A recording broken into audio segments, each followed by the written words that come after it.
প্রিয় বিপ্লবী জনতা, আমি এখানে ওসমান হাদির ভাই হিসেবে আসি নাই।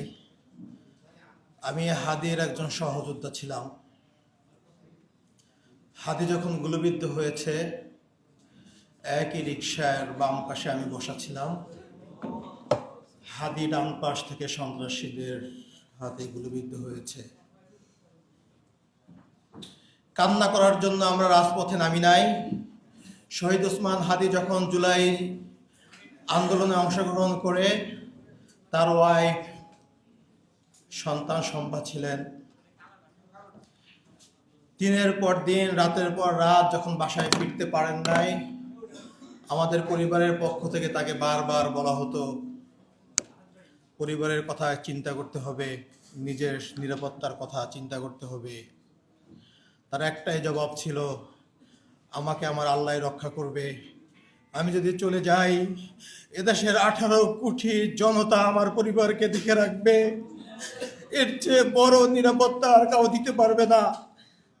যদি আমি আমার রবের ডাকে সাড়া দিয়ে চলে যাই, আপনি শহীদের ভাই হবেন। আমার মাকে বলেছিল, আমি যদি মা চলে যাই, আপনি শহীদের মা হবেন। এর চেয়ে আর গর্বের কিছু নাই। কিন্তু আমি শহীদের ভাই হতে চাই নাই।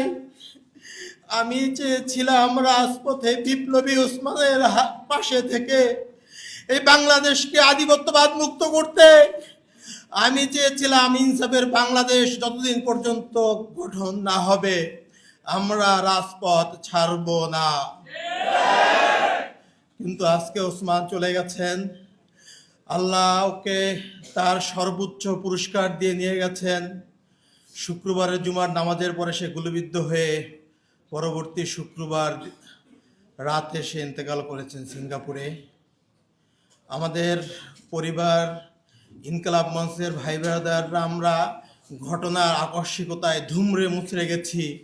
আমরা এখনো স্বাভাবিক জীবনে ফিরতে পারি নাই। জানি না আমরা স্বাভাবিক জীবনে ফিরতে পারবো কিনা। আমাদের শহীদ পরিবার, ইনকলাব মঞ্চ, ওসমান গনির লাখো লাখো ভালোবাসার জনগণ, বিপ্লবী ছাত্র জনতা, সবার কাছে আমার একটাই দাবি, ওসমান যে বিপ্লবী আন্দোলন করেছিলেন, সে যে আন্দোলনের জন্য শহীদ হয়েছেন, পরবর্তীতে তার অসমাপ্ত বিপ্লবকে আপনারাই সমাপ্ত করবেন ইনশাআল্লাহ। আমরা ওসমান হাদির পক্ষ থেকে কোনো পারিবারিক আর্থিক সহযোগিতা চাই না, কোনো অনুদান চাই না। শুধু একটাই চাই, ওসমান হাদির অসমাপ্ত বিপ্লবকে আপনারা সমাপ্ত করবেন। আপনারা যদি রাজি থাকেন, আমার সাথে ওয়াদা করেন, ইনসাফের বাংলাদেশ গঠন না হওয়া পর্যন্ত আপনারা শান্ত হবেন না। ওসমান হাদি শাহবাগে দাঁড়িয়ে বলতেন, এই শাহবাগ হাজার বছরের মুসলমানদের কাছ থেকে এই বঙ্গভূমির স্বাধীনতা কেড়ে নিয়েছে। এই শাহবাগে ফ্যাসিবাদের জন্ম হয়েছে। আমি এই শাহবাগ থেকে ফ্যাসিবাদকে রুখে দেব। এই শাহবাগে বসে আমি নারায়ে তাকবীর স্লোগান দেব। যদি আপনারা হাদিকে ভালোবাসেন, হাদির হত্যার বিচার চান, ওই শাহবাগকে ফ্যাসিবাদ মুক্ত, ভারতীয় আধিপত্যবাদ মুক্ত কায়েম করতে হলে আপনাদেরকে আন্দোলন অব্যাহত রাখতে হবে। আমি আমার বক্তৃতা শেষ করছি। আপনারা হাদির 8 মাসের সন্তানের জন্য দোয়া করবেন, ওর ওয়াইফের জন্য দোয়া করবেন। হাদির ছোট বোন, আমার বাবা মৃত্যুর পরে আমরা 2 ভাই অসহায় ছিলাম। আমার ছোট বোন আমাদেরকে বড় করেছেন, তার বেতনের টাকা দিয়ে আমাদেরকে পড়াশোনা করেছেন। ও খুব বেশি অসহায় হয়ে পড়েছে, মানসিকভাবে অসুস্থ হয়ে গেছে। খাস করে ওর জন্য আপনারা দোয়া করবেন। আল্লাহ আপনাদেরকে ওসমানের স্বপ্নকে বাস্তবায়ন করার তৌফিক দান করুক। আমিন।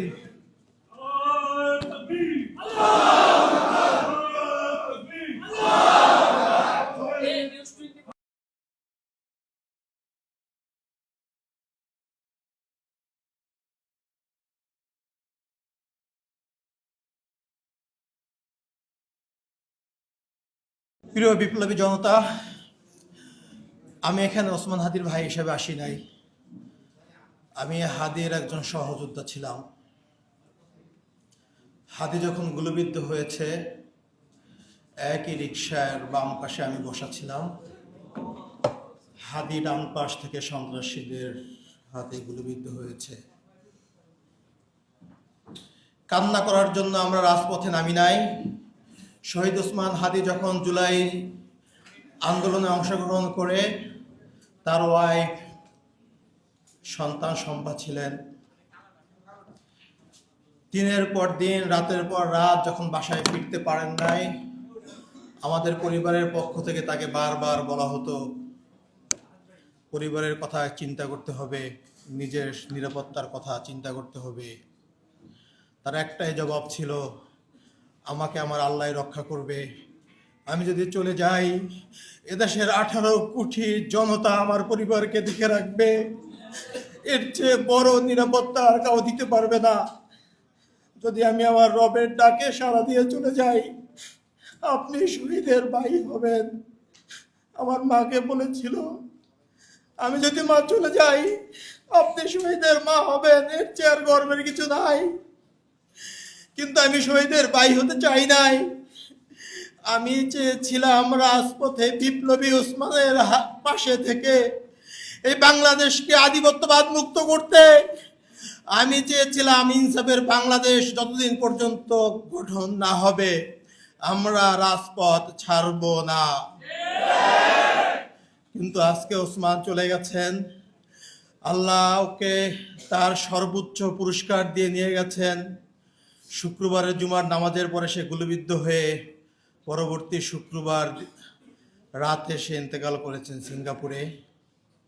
আমাদের পরিবার, ইনকলাব মঞ্চের ভাই ব্রাদাররা আমরা ঘটনার আকস্মিকতায় ধুমড়ে মুচড়ে গেছি। আমরা এখনো স্বাভাবিক জীবনে ফিরতে পারি নাই। জানি না আমরা স্বাভাবিক জীবনে ফিরতে পারবো কিনা।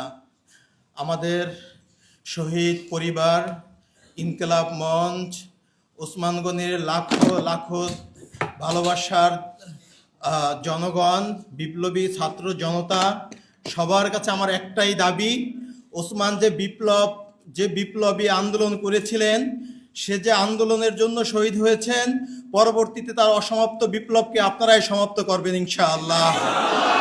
আমরা ওসমান হাদির পক্ষ থেকে কোনো পারিবারিক আর্থিক সহযোগিতা চাই না, কোনো অনুদান চাই না, শুধু একটাই চাই, ওসমান হাদির অসমাপ্ত বিপ্লবকে আপনারা সমাপ্ত করবেন। আপনারা যদি রাজি থাকেন আমার সাথে ওয়াদা করেন, ইনসাফের বাংলাদেশ গঠন না হওয়া পর্যন্ত আপনারা শান্ত হবেন না। ওসমান হাদি শাহবাগে দাঁড়িয়ে বলতেন, এই শাহবাগ হাজার বছরের মুসলমানদের কাছ থেকে এই বঙ্গভূমির স্বাধীনতা কেড়ে নিয়েছে। এই শাহবাগে ফ্যাসিবাদের জন্ম হয়েছে। আমি এই শাহবাগ থেকে ফ্যাসিবাদকে রুখে দেব। এই শাহবাগে বসে আমি নারায়ে তাকবীর স্লোগান দেব। যদি আপনারা হাদিকে ভালোবাসেন, হাদির হত্যার বিচার চান, ওই শাহবাগকে ফ্যাসিবাদ মুক্ত, ভারতীয় আধিপত্যবাদ মুক্ত কায়েম করতে হলে আপনাদেরকে আন্দোলন অব্যাহত রাখতে হবে। আমি আমার বক্তৃতা শেষ করছি। আপনারা হাদির 8 মাসের সন্তানের জন্য দোয়া করবেন, ওর ওয়াইফের জন্য দোয়া করবেন। হাদির ছোট বোন, আমার বাবা মৃত্যুর পরে আমরা 2 ভাই অসহায় ছিলাম। আমার ছোট বোন আমাদেরকে বড় করেছেন, তার বেতনের টাকা দিয়ে আমাদেরকে পড়াশোনা করেছেন। ও খুব বেশি অসহায় হয়ে পড়েছে, মানসিকভাবে অসুস্থ হয়ে গেছে। খাস করে ওর জন্য আপনারা দোয়া করবেন। আল্লাহ আপনাদেরকে ওসমানের স্বপ্নকে বাস্তবায়ন করার তৌফিক দান করুক। আমিন।